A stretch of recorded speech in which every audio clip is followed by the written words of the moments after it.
Hello, everyone. Welcome back to our channels. My name is Emmie, and my channel is Holistic Genie. And this is my good friend Patricia from Spiritual Healing. And this is the Patricia and Emmie show. we do that off camera. There may be people who don't even know what that is from Yeah, right. the Ed Sullivan show, which was like from the 60s. And he'd always go, "Welcome to the show." And I don't know what his accent was. He had sort of a funny accent. And that's where the show piece. Yeah, the show.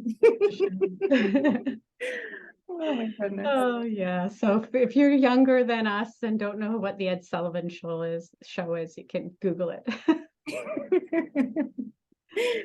Oh goodness. So today we're going to be talking about the Catalyst Journal. And the Catalyst Journal was created by Aaron Abke. So I just want to give credit where credit is due. And I'm just going to explain how I do this Catalyst Journal. And we're going to walk through some examples of Patricia and myself, and hopefully give you guys a workable, effective process to go through and learn how to do this. We're also going to link Aaron's videos in this under this video in the description box. Wow, I couldn't think of description box. And I always like to say with the description box, I get on my other channel, my crochet channel, I get so many people going, "Where's the pattern? Where's the pattern?" And I always say it's in the description box below the video. And on Androids, you have to look for the 3 dots and the more. And when you click on that, that takes you to the description box, and that's where all the information will be. Yeah. I think YouTube recently changed it and it looks a little bit different. And I think the description box got even like shorter as far after the changes they made. So you have to click more. I guarantee you there's like 1 or 2 lines that show in the description box now. So yeah. And sometimes nothing at all shows. Like if you're on a computer, it'll say see more, and it's kind of obvious, but on Androids, it's a little trickier to find. All right. So I think first let's go through what you were talking about with the journaling, because this is a rather advanced journaling practice. Yeah. So yes. Yeah, so Patricia wanted to just share the succession. Like it's important to have a succession. Like if you've never done any journaling before, I don't recommend jumping right in with the Catalyst. It's a more advanced form of journaling. And also I just want to define what Catalyst is.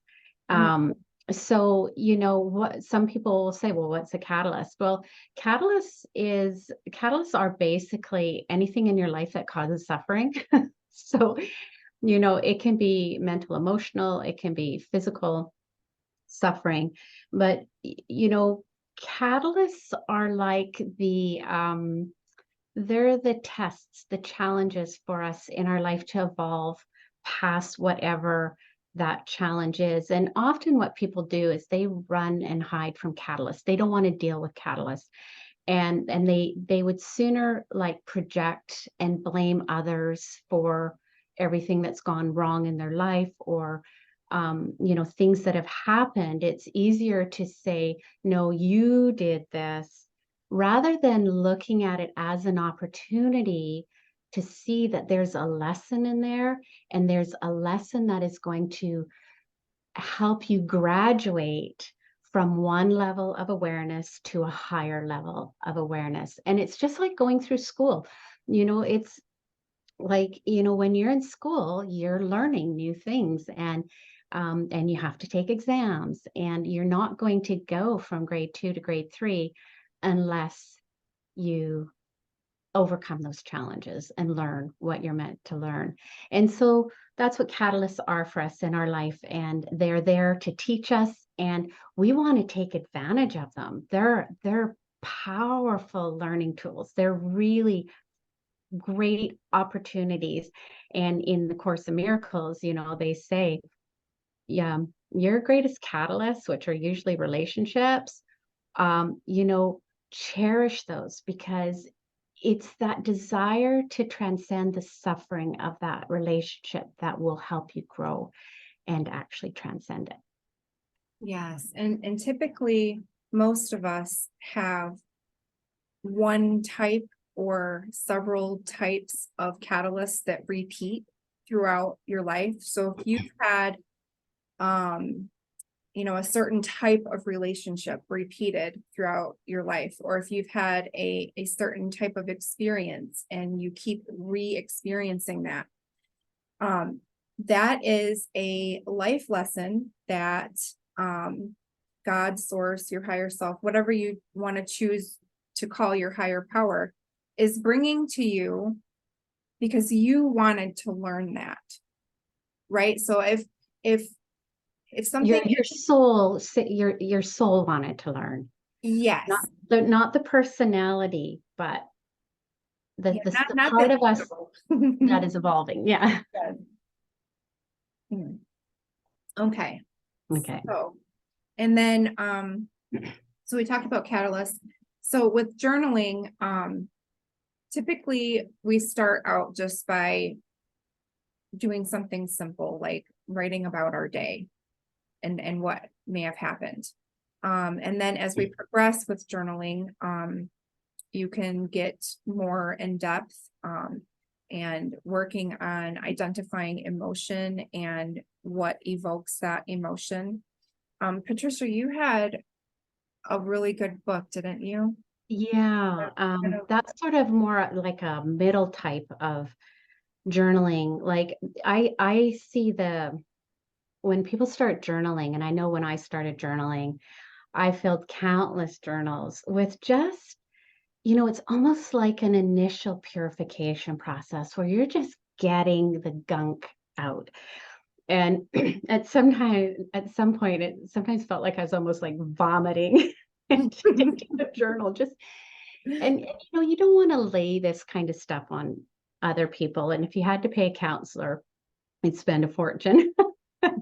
So, it's just a process of initial purification, getting the stuff out of the mind and onto paper. And there's something about that can be really powerful. And then if you go through a process, which I did this, where I actually burned my journals, I did like a ceremony of burning those pus-filled, ugly journals. Whoa, did I ever go through a big detox after that? That was just super powerful. And then you don't have them to go back on and sort of rudiment over what the icky past was about. So then you kind of graduate into contemplative journaling, where you're no longer just sort of getting stuff out, but you're starting to ask why. Why am I feeling this way? And going into the motions and dissecting them more, and going deeper into it. And it may start as anger, but then it siphons down into like a more subtle kind of emotion. And what looks like anger may actually end up being grief covered by anger. So, that's the type of journaling then where you're more contemplative. And I read this book years ago, and it was so amazing. And it's called Writing Down Your Soul by Janet Connor. And this is like intentional journaling. This is journaling with an intent, and it's similar to the Catalyst Journal, but not quite so advanced. And it's writing down what you're feeling about, and then asking your higher spirit, God, source, whatever, what is it I'm meant to learn with this? And then using a form of either automatic writing or writing with your less dominant hand, meditation. There's all different techniques where then you're communicating with your higher self in your journaling, and your journaling becomes a relationship between you and your higher self, and you start to get some really clear answers. So those are two sort of preliminary styles of journaling that I think are really important to kind of have worked through before you go into catalyst journaling, because catalyst journaling is like, it's digging out the big shit. Yes, it's working through the life lessons so that they don't have to be repeated. Yeah. And in the beginning, so Erin first talked about the Catalyst Journal last June, in June of 2022. And I had been following him for about a year at that point. And so when that came out, I started doing it right away. Excuse me.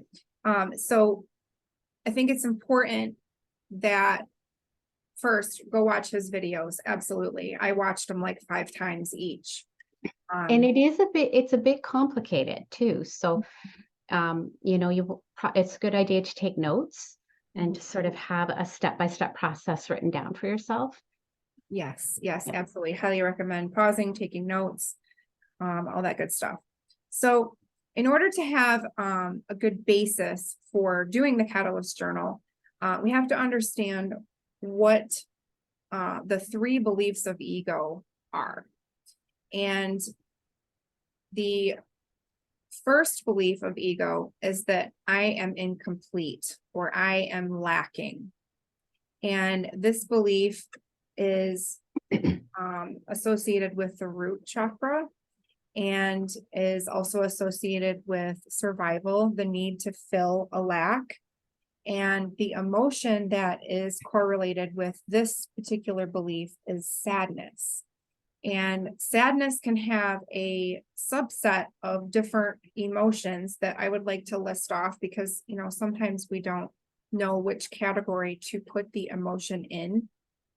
So sadness could be depression, self-loathing, shame, guilt, remorse, grief, loneliness, hopelessness, bitterness, disappointment, and rejection.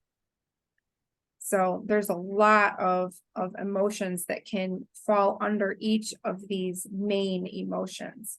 So if you don't have a good basis of identifying emotions, perhaps do a little bit of research and study that and use yourself as an example and just begin writing down your emotions and how you feel when each one of these things comes up.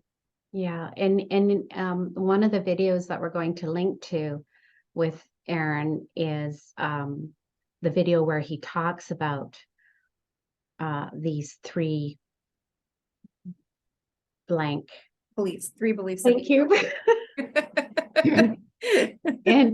and he talks about the 3 beliefs and the emotions related to it, but he doesn't go into the emotions so much. Like, he just calls it sadness and maybe a couple others. So like Emmie says, it's a really good idea to explore these emotions in more depth on your own, to see the nuances of them.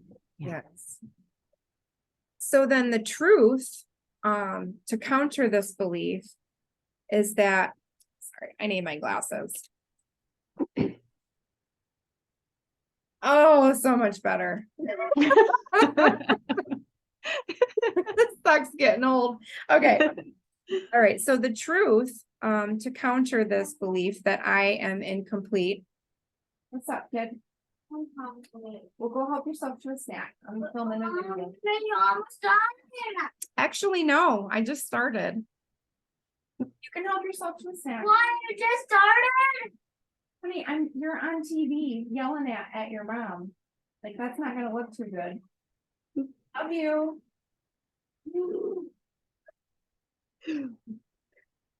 We have to have little Bill in the show. Yes, this is the Patricia, Emmie, and Little Bill show. and I can often pick up when and that Emmie could go get him a snack or something like that. But at this point, this is what Emmie is most well versed in, and I'm still just kind of learning it. Yeah, I'm her guinea pig. yeah. And literally this kid ate almost an entire box of macaroni and cheese an hour ago. I guarantee you he's not starving. Okay. All right. So the truth to counter the belief that I am incomplete or I am lacking is that only what I do not give can I ever be lacking. And A Course in Miracles is really good at helping you see and understand that when you make yourself the source of love, of joy, of peace, of calm, of serenity, when you make yourself the source of that, you don't need it from anyone else. So if you're lacking something, if you feel you're lacking love or excitement or fun or whatever, try giving. Try giving it to yourself, giving it to your children, your partner, whoever, and just watch how quickly your whole demeanor changes. Like, it is really, really interesting. Yeah. And that's one of the main teachings of the Course is, giving is receiving. Yes. And it comes at it from several different angles throughout the daily lessons. So yes. So only what I do not give can I ever be lacking, because you are the source of everything that you want. If you don't have something, give it to yourself, give it to someone else. Well, and you are the source, meaning you, I am, God is, that this is a whole other topic. A whole other topic. It's a whole other topic, but we are one with the Creator, like the sun. The sun is the source of each individual ray of light. God is the source of each individual personality having an experience. And just because we appear separate as a separate beam of light, we still are part of the original source, and that's that we are one. Yes. Big teaching in a little. Yeah. Yeah, we're probably going to be throwing A Course in Miracles in almost every of our videos, because you guys, it is it just points you to the truth, and it's the ultimate relief from suffering, because you realize that nothing leaves its source. The suffering that we experience is in our own mind. It's our own perception of any given situation. And the proof is in the pudding. In, two people witnessing something traumatic will both have different experiences of that. They'll perceive it differently, and they will have an emotional reaction that is different. And someone may go into complete post-traumatic stress disorder, and another person may sit in total compassion and love and have no reaction. Yeah. So, yes. So okay. The second belief, no, that was awesome. Like, that was awesome. Like, we could digress down so many roads, but we'll try not to. Okay, so that was the first belief. The first belief is I am incomplete. The truth is only what I do not give can I ever be lacking. Okay. So the second belief of ego is my happiness depends on outcomes. And that's attachment. Yep. It's associated with the sacral chakra and associated with attachments. So, and the emotion associated with this belief is anger. And anger can express as hatred, envy, jealousy, resentment, frustration, irritation, annoyance, rage. The truth is that nothing outside of me can make me happy or complete. The kingdom of heaven is within me. So it's interesting how these three beliefs, if you're writing things down, are correlated with the lower three chakras. So the very first one was the root. the Yeah. belief I am incomplete. The second one, that my happiness depends on outcomes, is associated with the sacral chakra. And then the third belief is I am in control. That's the third belief of ego. That has to do with the solar plexus chakra. And it deals with control, safety, and security. The emotion associated with that belief, the belief that I am in control, is fear. And that can present as stress, worry, anxiety, panic, paranoia, dread, doom and gloom. The truth is that I am not in control. God is in control. And so taking these three beliefs and the emotions associated with them, we can pretty much run any catalyst through this journal exercise and come to a conclusion related to one of these three beliefs. So There might be more than one, but there will be a primary one. yeah. Oh yeah. Also, we'll get into that when we talk about the actual steps. Okay, so the Catalyst Journal steps, there's 4 steps. Let's just quickly, before we go on, let's just quickly review. So the 3 beliefs of ego are lack, attachment, and control. Just to review that. And the emotions that correlate to that, to lack, it's sadness, attachment is anger, and control is fear. Awesome, thank you. So step 1. Okay, so step 1. Review the catalyst. Any challenging experience. It can be minute. And if you are willing to work this journal all the way down to the minute little things, your growth is going to catapult. Like you are just going to be skyrocketed into expansion of your consciousness and then spiritual growth. Yeah, because you're just constantly breaking down false belief systems is what you're doing. Yes, and making use of your life lessons, of your catalyst. The Law of One says, you know what? I'm going to read this session here. Yeah, this is really good. Okay, in the Law of One. Before we say Law of One, should we preface what Law of One is? Some people might not know what that is. Oh, okay, yeah. I'll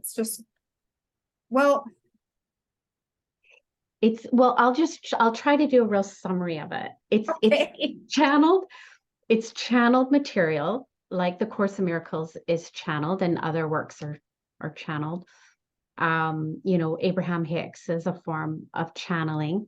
Esther does it sort of live on stage. But the Law of One is material that was channeled from a more highly evolved consciousness. And it came through verbally through a woman named Carla Ruckert. And there's the material. And they channeled this message from Ra, the law, and the message is the Law of One. And it's a spiritual teaching basically on how consciousness evolves.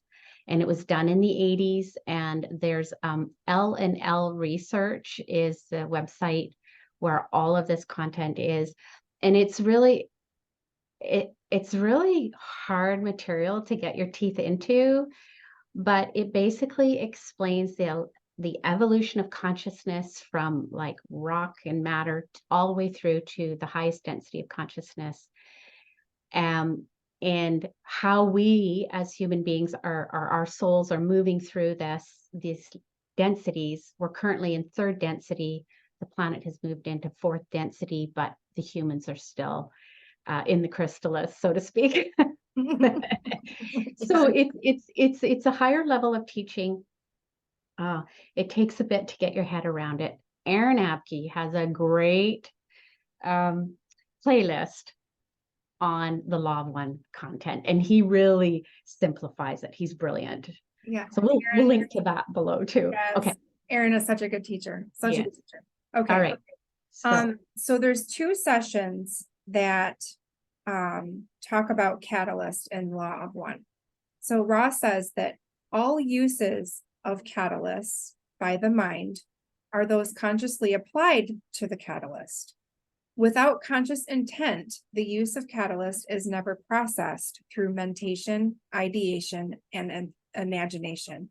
So basically what they're saying is that if you don't intentionally and consciously work through your life lessons by writing them down, trying to figure it out what it is you need to accept, trying to figure out what it Meditating. is that you need to be aware of, if you're not consciously and intentionally doing this, then you're not learning the lesson, and it's going to repeat and repeat and repeat and repeat.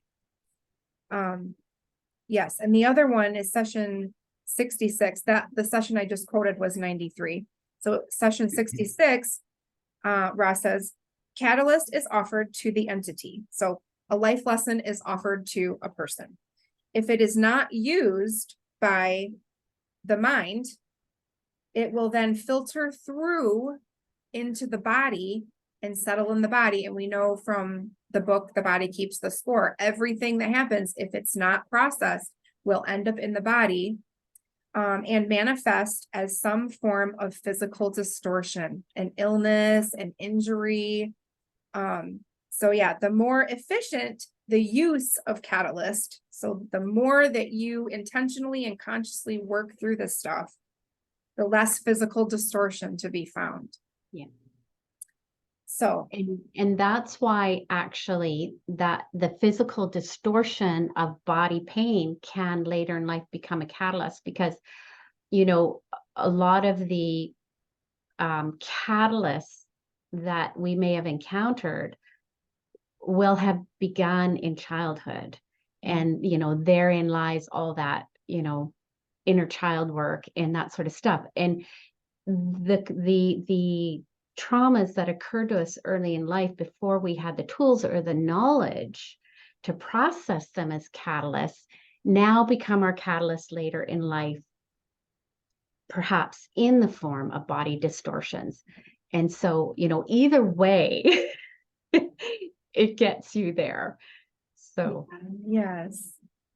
So before I go through these steps, just real quick to recap, because I know we're kind of jumping around here, but there's just so many good bits of information that we wanted to include. So the first belief is I am incomplete, associated with the root chakra and the emotion sadness. The second is my happiness depends on outcomes, associated with the sacral chakra and anger. And the third is that I am in control, associated with the solar plexus and the emotion of fear. So the first step is just to write down your experience, just a paragraph or two to describe what happened. The second step is to identify in order of their intensity, the emotions that were brought up. So if something happens and you were initially just really angry, write down anger first. And then if there was some fear, some sadness, just list them in order as they were felt. Step 3, identify which of the 3 beliefs the emotions are relating to. So again, sadness is lack, anger is attachment, and fear is control. And then step 4 is to take the catalyst through 2 questions.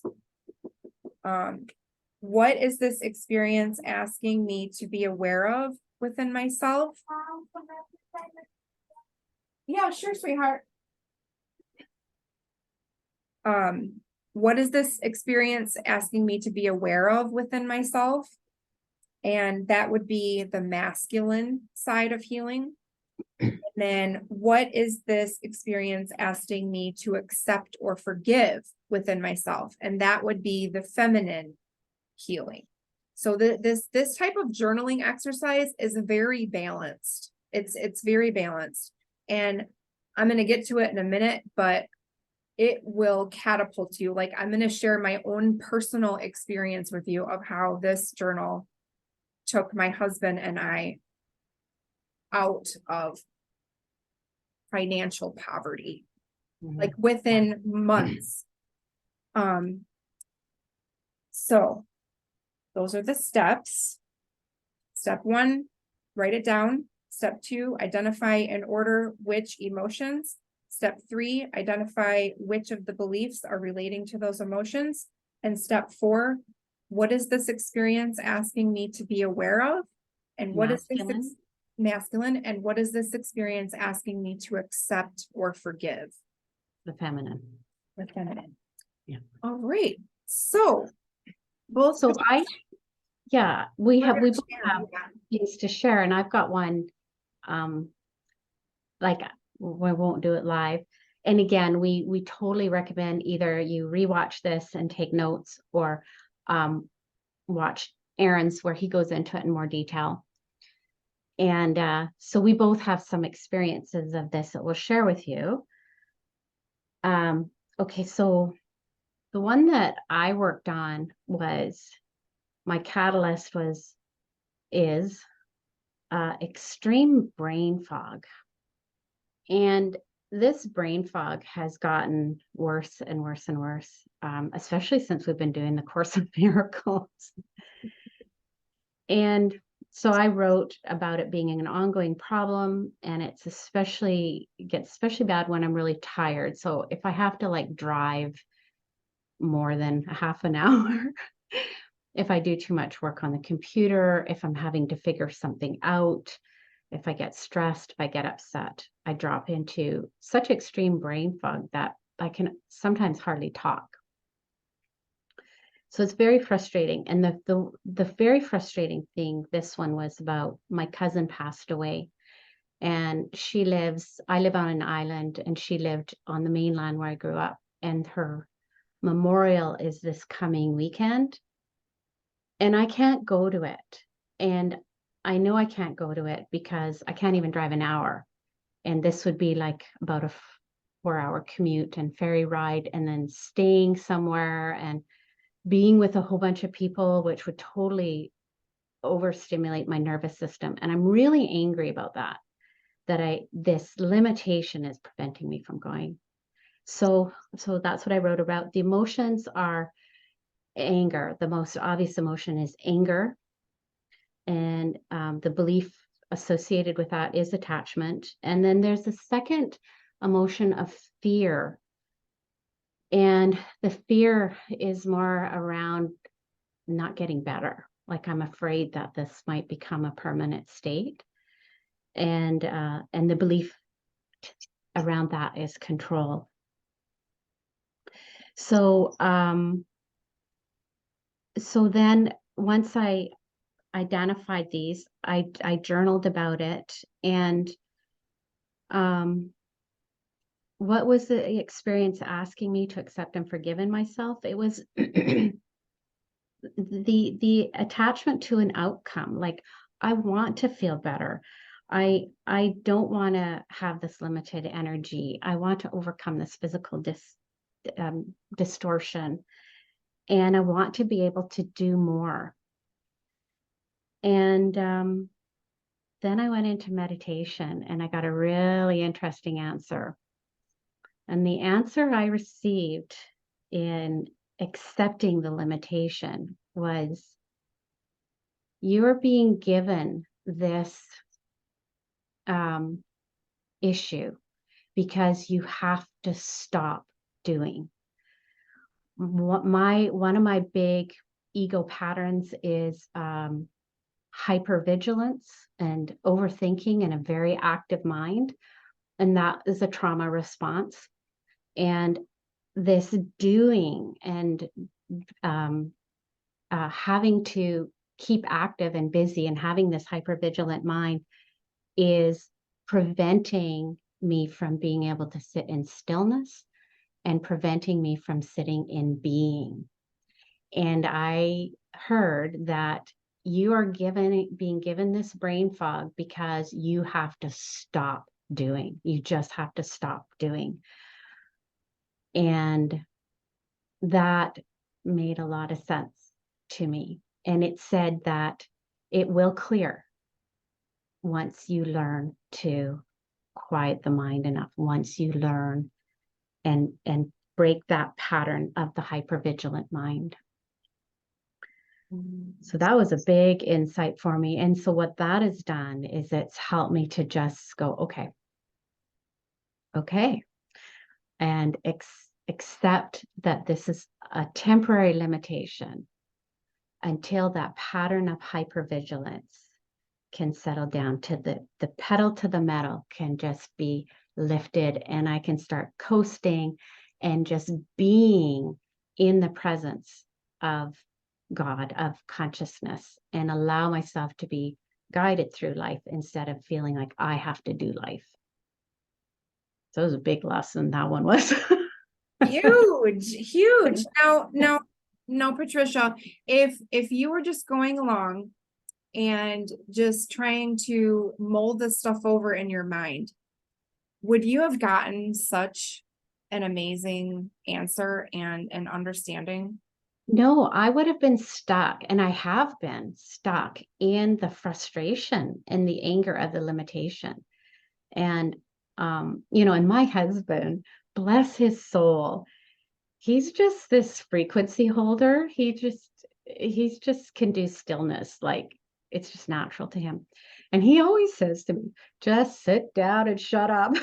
And so even having him there telling me, it's a pattern, it's like an addiction. The thinking is like an addiction. And so it just had to come to me in this way to really get it and to really embrace and understand that it's okay to just not do. And it's okay to not go to the memorial. I can connect with my cousin Sharon. I can connect with her soul on another level. I don't have to be in that place to have a heartfelt connection with her, whether she's here in body or not. Right, exactly. Yeah. Wow, how beautiful. So that really, really is proof of what Ra is saying here. You know, if we don't consciously and intentionally work through our catalysts, then they're not being learned. You know, there's no way that you could have just mold this over in your head and come up with this because that's the thinking. Yeah. Yeah. And you can never solve the problem from the perspective that it was created in. You know, ego is never going to heal the problems of ego. We have to go over to the other side. We have to sit in the energy of God, of source, of the creator, of consciousness. We have to hand these things over to Holy Spirit and commune, tabernacle with God to hear these lessons and then to understand them and then hand them over to be healed. Yeah. Awesome. So what was yours? I have an entire notebook of entries. Well, I've been doing this for a year. Yeah. And I will say that, so I started in June, and it wasn't until 7 months. I'd been doing Catalyst Journal for 7 months, and it was pretty much the same catalyst over and over. It was financial triggers. And that's important to note, that you may be working on the same catalyst over and over and over, and that's perfectly normal. You're not going to be working through maybe a whole bunch of different ones. You may just work on one. It might be the same. And I even did a Catalyst Journal entry about how pissed I was that I was doing these Catalyst Journal entries and they weren't working.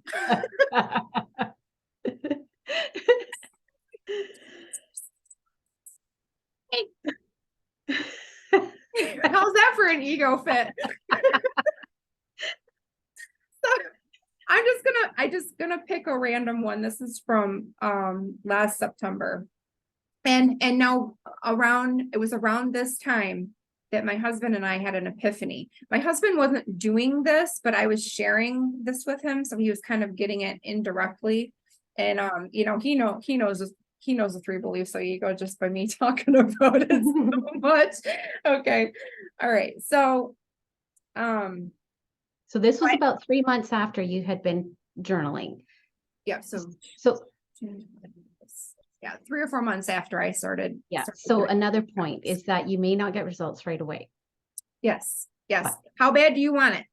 How Yeah. bad do you want it? Yeah. Do it. If it takes a year, who Do it. cares? Like, Yeah. let me just share my story and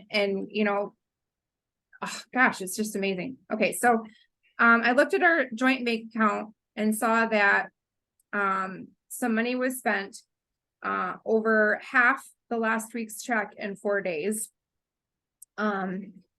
So I panicked, and I even wrote, once again, I panicked. My heart was racing. I was shaking. I had adrenaline flowing. I was full of fear and anger. It was like a full on, like PTSD episode. And so the emotions that were stirred were in order: fear, anger, and sadness. So I had all three.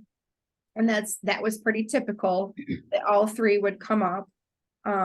So this is a really deeply rooted issue for me personally. So the fear that I felt stems from the belief that I am in control. The anger stems from the belief that outcomes bring happiness. And the sadness stems from the belief that I am lacking and incomplete. The truth is that God is in control. I am being lived, that nothing outside of me can make me happy, that the kingdom of heaven is within me, and that only what I do not give can I be lacking. This catalyst is asking me to be aware of my belief in lies. I believe that I'm in control. I believe that that financial security would bring me happiness. I believe that if there were money in the bank, then I wouldn't be lacking. This catalyst is asking me to be aware of a huge attachment to money, a huge attachment to money. This catalyst is asking me to accept that my hubby and I need to work together on our finances, and that I need to trust God because God is in control. To accept that I am not in control, to accept that I always have enough because I am infinite. This catalyst is asking me to forgive myself for not trusting God with our financial security, to forgive myself for avoiding conversation with my hubby because it's uncomfortable, and because I'm afraid that he will be angry, and to forgive myself for believing lies. And this is just one example. Like, my whole journal is filled with examples like this. And I didn't include in the description, but what was interesting was I was triggered by my husband's behavior, and his behavior with money is very opposite to mine. I'm very frugal. I can stretch $1 100 miles. And in meditation, and this was years ago, in meditation, a fear came up, like a 30-year fear came up around money. I equated irresponsible spending with going without, because when I was like 8 or 9 years old, my dad made a really, really irresponsible choice with money, and we ended up going without electricity and food for a while. And so that was a really traumatic experience for me. And so, it was programmed in through my experiences that irresponsible spending means I go without basic human needs. And so as I would share this with my husband, we started noticing patterns that when I would get really triggered, there was an opposite behavior going on. Like, he would hurry up and buy what he wanted and needed before all the money was gone on bills. And I would hurry up and pay the bills and go without stuff that I needed and wanted to make sure that we had, our bills paid. And once we went through, a few months of seeing this opposite behavior, and then we went over our childhood experiences, he had some of the same experiences. So we had the same childhood wounding and opposite behavior. And our behavior triggered each other. And instead of like looking past the trigger to the root, which is what this catalyst journal allowed us to do, to look past the trigger instead of saying, fuck you, why did you do that? Why didn't you tell me all this fighting, people do that. I know. Which is the normal, that's the normal one. that's the normal unconscious reaction. That's not using catalysts for what they're there for. Exactly. And this is the beauty of recognizing that these sorts of issues can be a huge healing opportunity. This is such a great story. This is such a great example. So once we figured out the root wounding, we did some work on that. Like, there was certain exercises that my husband and I learned how to do in this one particular book. So we took it through that, and I practiced some Reiki, and we did some meditation. There's many ways that you can heal wounding. Whatever it is that resonates with you, go for it. There's no one right way to heal something. So, and it was about, was it 2 months, a month or two after this particular incident, and working through this and finding the root cause. And it's so energetic, like opportunities started to come. Like, we healed the wounding, and by healing the wounding, we must have raised our vibration and started attracting to us opportunities for more abundance. And it was literally like they were falling out of the sky. Like, my husband went from working for someone else to starting a business literally overnight. And now he pays 2 employees what he was making. Like, to be honest, you guys, I don't know how to handle this abundance. I don't know what the fuck I'm doing. Like, okay. So I'm really good with managing money. So I've kind of taken on this role of secretary, but I still don't really know how to operate and run a business that has employees. So this is all a learn as you go type of experience. But literally, you guys, within a few months, we doubled and are coming close to tripling the income that we were making. And That is such a great testimony of doing this kind of work. And I think so many people can relate to that belief in lack. I mean, it's pretty prevalent. And so that is such a perfect example and story, and that it took a while. It took sort of 3 months to get to this crescendo, and then the two of you sort of had a big insight and awareness, and you continued to work on that together. And then that healing to a certain level was healed enough that then you were open to receive the abundance that is promised to us when we allow it to come in. Now, there may be other layers of this that are going to need continued, dissecting and breaking down as they come up. And, just sort of refining it, so to speak. But you've moved through the really big piece of it, and you've shown how that can be done. And we can do that with all the catalysts in our lives. Mm-hmm. Yes. Yes. And Yeah. if you're willing to work through the big stuff and see the changes, and then start working through the little stuff, like, your life is going to transform so quickly. Yeah. So quickly. It's just amazing. I can't say enough about it. I can't say enough about Aaron's message and the way that he delivers it, and his intelligence and his insight. And I'm so incredibly grateful. I'm so Yeah. incredibly grateful. Aaron, if you're watching this, thank you so much, brother. Like, you have no idea. You've changed the lives of our entire family. Yeah. Yeah. Yeah. And, and just like there's also like, I want to sort of define the difference between doing, non-doing, inspired action, and just sort of laying back in a chair and eating bonbons and going, well, if God's in charge of everything, then I don't have to do anything. That's not what doing and non-doing is about. In the non-doing, when you are relinquishing the control of doing, inspired action comes in. And that's when things like this catalyst journal come to you.